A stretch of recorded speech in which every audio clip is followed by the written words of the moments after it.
केदारनाथ से आपको बताएं, जहां पर इस वक्त की बड़ी खबर केदारनाथ से आप तक साझा करें, जहां पर उत्तराखंड में बड़ा हादसा होते होते टला है। फिलहाल ये बड़ा अपडेट आप तक साझा करें। पायलट की सूझबूझ के कारण कोई बड़ा हादसा होता, उससे पहले सूझबूझ के कारण बड़ा हादसा टल गया है। तो उत्तराखंड में बड़ा हादसा टला है। दरअसल पायलट की सूझबूझ से हेलीकॉप्टर की इमरजेंसी लैंडिंग करवानी पड़ी। केदारनाथ धाम में यात्रियों से भरे हेलीकॉप्टर की इमरजेंसी लैंडिंग करवानी पड़ी है। सुरक्षित लैंडिंग से तीर्थ यात्रियों ने कैसे तैसे राहत की सांस ली है। पायलट की सूझबूझ से हेलीकॉप्टर की इमरजेंसी लैंडिंग करवाई गई। तो ये बड़ी जानकारी आप तक साझा कर रहे हैं। केदारनाथ धाम में जा रहे यात्रियों की इमरजेंसी लैंडिंग करवाई गई। सुरक्षित जब लैंडिंग की गई तो कहीं जाकर तब लोगों ने, यात्रियों ने राहत की सांस ली है। पायलट की सूझबूझ और लिहाजा समझदारी की सराहना करनी होगी कि ऐसे संवेदनशील समय पर, ऐसे क्रिटिकल समय पर जब समझ काम नहीं आती है, जब ऐसी सूझबूझ काम नहीं आती है और उस बावजूद ऐसी परिस्थिति में भी पायलट ने सूझबूझ दिखाते हुए इमरजेंसी लैंडिंग करवाई और सभी यात्रियों की यहाँ पर सुरक्षित लैंडिंग करवाई गई है। तो उत्तराखंड में बड़ा हादसा होने से चला है, अन्यथा कोई बड़ा हादसा हो सकता था। केदारनाथ धाम में यात्रियों से भरे हेलीकॉप्टर की इमरजेंसी लैंडिंग करवानी पड़ी। फिलहाल ये बड़ी जानकारी है। हालांकि क्या कमी आ गई, क्या खराबी आई हेलीकॉप्टर में, फिलहाल इस बारे में कोई जानकारी नहीं है। क्या कारण रहा वो भी अभी तक स्पष्ट नहीं है। लेकिन आपको बताते चले कि हेलीकॉप्टर की इमरजेंसी लैंडिंग करवानी पड़ी, जहां सभी यात्री फिलहाल सुरक्षित हैं।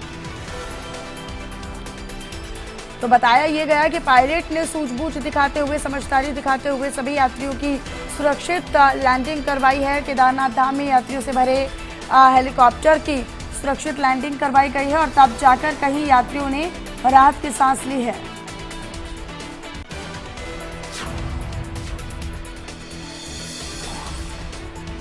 तो उत्तराखंड में बड़ा हादसा होने से टला है, अन्यथा कोई बड़ा हादसा हो सकता था।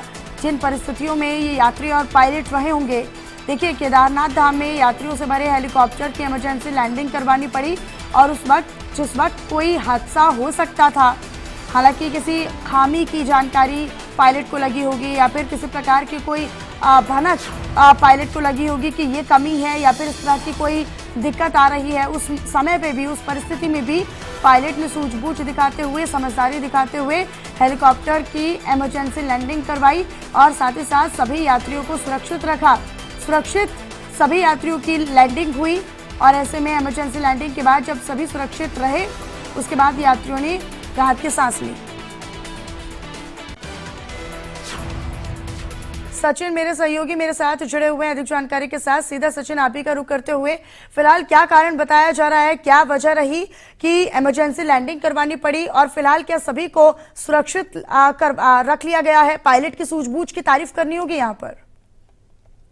देखिए, आज सुबह की ये घटना है। हेलीकॉप्टर जो इमरजेंसी लैंडिंग करना पड़ा। ये हेलीकॉप्टर जो है, जो केदारनाथ के पास पे एक गांव पड़ता है सिरसी, वहां से जो है इसने हेलीकॉप्टर ने उड़ान भरी। लेकिन ऊपर जाकर कोई टेक्निकल खराबी के कारण जो है, केदारनाथ में जो हेलीपैड पड़ता है उससे 100 मीटर दूर पर पायलट को जो है इमरजेंसी लैंडिंग करनी पड़ गई, जिसमें जो है पायलट सहित जो है 6 लोग सवार थे, लेकिन सभी लोग सुरक्षित है। लेकिन ये हादसा ऐसा पहला नहीं है। केदारनाथ में ऐसे कई हादसे हो चुके हैं जिसमें जो है कई हेलीकॉप्टर जो है जो आपदा थी, क्रैश हुए थे। कई तकनीक खराबी के कारण जो है पायलट को जो है इमरजेंसी लैंडिंग करनी पड़ गई। जो कैस्ट्रल कंपनी है उसका ये हेली सेवा का एक उस कंपनी का ये हेलीकॉप्टर था, जिसमें जो है जो पायलट है उसका नाम जो कल्पेश थे, उन्होंने जो बताया है कि सभी यात्री जो है सुरक्षित है और कोई भी किसी चीज का किसी को कोई खतरा नहीं हुआ। जी। लेकिन ऐसे में देखिए, ऐसी परिस्थितियां बन जाती हैं जब सचिन, तो ऐसे में कोई भी व्यक्ति होपलेस हो जाता है, सूझबूझ काम करना बंद कर देती है, समझदारी सारी काम करना बंद कर देती है। लेकिन ऐसी कठिन परिस्थितियों में, ऐसी क्रिटिकल सिचुएशन में अगर पायलट ये समझता है कि किस तरीके से उसे क्या कदम अगला उठाना है, तो लिहाजा एक बेहद ही प्रशिक्षित पायलट की पहचान होती है और एक बेहद ही सराहनीय इसे कहा जा सकता है कि कदम उठाया गया है कि सभी यात्री फिलहाल सुरक्षित हैं। देखिए, जिस प्रकार से जो है, जो पायलट है, जो कल्पेश है, उनकी सूझबूझ से जो है सब जितने भी जो यात्री थे, हाँ, उसमें बैठे हुए यात्री थे, उनको जो है सुरक्षित जो है वो वहां पर केदारनाथ जो है वहां पर पहुंचाया गया। लेकिन एक तकनीकी खराबी के कारण, क्योंकि जो मशीन होती है उसमें तकनीकी खराबी कारण कभी भी हो सकती है, इसको लेकर जो है कभी भी कुछ भी हो सकता है, कोई भी चीज हो। हालांकि लेकिन सचिन, इससे पहले पायलट की मेंटेनेंस का ख्याल भी रखा जाना चाहिए, अन्यथा ये लापरवाही भी उजागर करता है। क्योंकि रवानगी से पहले या फिर उड़ान भरने से पहले हेलीकॉप्टर को जांचा क्यों नहीं गया, उसके मेंटेनेंस पर ध्यान क्यों नहीं दिया गया, ये पहले क्यों नहीं समझा गया कि इसमें कोई कमी है या फिर कोई बड़ा हादसा हो सकता है, या फिर हिला हवाली की गई, लापरवाही की गई, ये जांच का विषय हो जाता है। बहुत शुक्रिया सचिन।